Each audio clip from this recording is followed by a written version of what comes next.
नमस्कार शेतकरी मित्रांनो, जळमकर कृषी इंडस्ट्रीच्या युट्यूब चॅनलवरती आपलं सहर्ष स्वागत आहे. मी ऋषिकेश जळमकर तुमच्यासाठी घेऊन आलेलं आहे एक धरती ॲग्रोचं मॉडेल. हे नवीन मॉडेल आपण लॉन्च केलेलं आहे. याच्यामध्ये आपण जे राजकोटची आपली धरती ॲग्रोची कंपनी आहे, याच्यामध्ये फक्त पेटी आणि चाक हेच आपण कंपनीकडून म्हणजे राजकोटच्या कंपनीकडून मागवत आहे. बाकीचं जे कालचं कल्टिवेटर आहे हे चॅनल फ्रेममध्ये आपण जसं लागलं तसं कस्टमाइज करून देतो. कस्टमर अशा हिशोबाने करून देतो की कस्टमरचा सोया सगळ्यात मोठा आपला सोया राहते कपाशीचा, जो आपला 44, 48 आणि 56, 52, 54 तुम्हाला जसा सोया लागेल तुम्हाला त्या हिशोबाने तुम्हाला चॅनल आम्ही ॲडजस्टमेंट करून देतो. ज्याच्यामध्ये सर्वात प्रथम आपण जे पेटी वापरलेली आहे हे समोरची बियाण्याची पेटी आहे, तुम्ही बघू शकता. याच्यामध्ये सर्व ठिकाणी आपण कंपनीला पार्टिशन लावून मागवलेले आहे. हे उत्तम प्रकारचे पार्टिशन आहे जेणेकरून आपल्याला सोयाबीन तुरी या मशीनमधून पेरल्या गेली पाहिजे अशा हिशोबाने आपण आपल्या कंपनीकडून कस्टमाइज केलेली आहे. हे सहजरित्या आपण उघडू शकतो किंवा सहजरित्या लावू शकतो. बिलकुल हे अशा टाईपमध्ये आपण हे धरती ॲग्रोचं पेरणी यंत्र बनवलेलं आहे. याच्यामध्ये तुम्हाला पूर्ण प्रकारचे रोटर मिळून जातील. जसं आपल्याला तुम्हाला खत उन्हाळ्याचं असेल तर खतासाठी वेगळ्या फिरक्या, सोयाबीनसाठी वेगळ्या फिरक्या आणि कपाशीसाठी कपाशीची जे उन्हाळी राहते आपली 2 बॅग, 2.5 बॅग आणि 3 बॅग, या सर्व प्रकारचे आपण उन्हाळ्याचे जे आपल्या रोटर नंबर आहेत याप्रमाणे आपण स्टिकर लावून देतो. म्हणजे त्या चार्टमुळे कस्टमरला एकदम सहजरित्या माहीत पडेल की आपल्याला कपाशी 2 बॅग जर टाकायची असली तर किती नंबरचं रोटर लागेल. अशा हिशोबाने आपण पूर्ण चार्ट वगैरे त्या हिशोबाने दिलेलंच आहे. आणि हे रोटरही आपण उत्तम प्रकारे बदलू शकतो. एकदम सहजरित्या तुम्हाला रोटर वगैरे बदलता येते. मी तुम्हाला एक या व्हिडिओद्वारे तुम्हाला दाखवतो.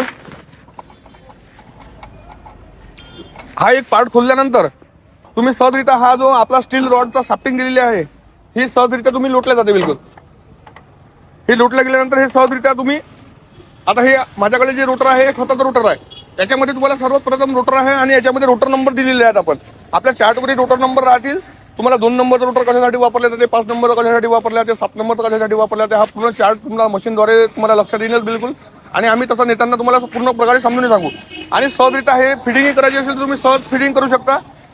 फक्त कस्टमरसाठी एक विनंती आहे की हे रोटर उलट नाही फिट केलं पाहिजे, एवढी थोडीशी काळजी घ्यायची कस्टमरने. हे माझ्या रीतीने समजा उलट झालेले रोटर आहे. हे फक्त सरळरित्या असलंच पाहिजे, याची कस्टमरने एकदम स्वतः काळजी घ्यावी. हे सरळरित्या फिट करायचं बिलकुल. आणि हे शाफ्ट आपण जसं लागलं तसं आपण ऍडजस्ट करून घ्यायचे. बिलकुल ऍडजस्ट झाल्यानंतर हा जो आपला पार्ट होता हा तसा पूर्ण फिटिंग करून घ्यायचा. हे फिटिंग झाल्यानंतरच आपण याच्यामध्ये एक हे खताची पेटी दिलेली आहे. खताच्या पेटीमध्ये ही पार्टिशनची व्यवस्था आहे बिलकुल. आणि या धरती ॲग्रोच्या कंपनीने आपल्यासाठी काय केलेलं आहे, एक वरचे हे बॉक्सचे झाकण दिलेले आहे. हे सहजरित्या आपण ओपनही करू शकतो तुम्हाला रोटर जर बदलायचे असेल त्याप्रमाणे. आणि कंपनीचा हा फायदा आहे, बेनिफिट हे आहे की हे जे वरचे झाकण दिलेले आहे कंपनीनं हे खत उडालं नाही पाहिजे किंवा तुमचं खालचं जंग नाही पकडला पाहिजे, यासाठी आपण ही सिस्टीम कंपनीकडून मागवलेली आहे. ही उत्तम प्रकारे सर्व्हिस आहे. आणि तसंच त्याप्रमाणे आणि या कपाशी यंत्रामध्ये चेनच्यासाठी आपण ॲडजस्टमेंट दिलेली आहे. हे 2 प्रकारचे बूस्ट लावलेले आहे आपण याच्यामध्ये. त्याला 14-15 त्या पाण्यानं आपण ढिल्ल्या करू शकतो. हे ढिल्ले केल्यानंतर काय होते, हे जर चेन आपली थोडीशी लूज झालेली असली तर आपण हा चाक मागं वळून याला चेनची फिटिंग आपण चांगल्या प्रकारे दिलेली आहे. याला चेनला नेहमी ऑइलिंग वगैरे करत राहा. आणि धारेपाची व्यवस्थित सेटिंग केल्यानंतर रोटर वगैरे सेट झालेले आहेत की हे सगळं चेक करूनच आपल्या पेरणीसाठी सुरुवात करा. बिलकुल बस अशाच नवीन नवीन माहितीसाठी आमच्या जळमकर कृषी इंडस्ट्रीच्या युट्यूब चॅनलला फॉलो करा. आणि ऑफर लागल्यास आमच्या जळमकर इंडस्ट्री दर्यापूरला फॉलो करून नक्की या. धन्यवाद.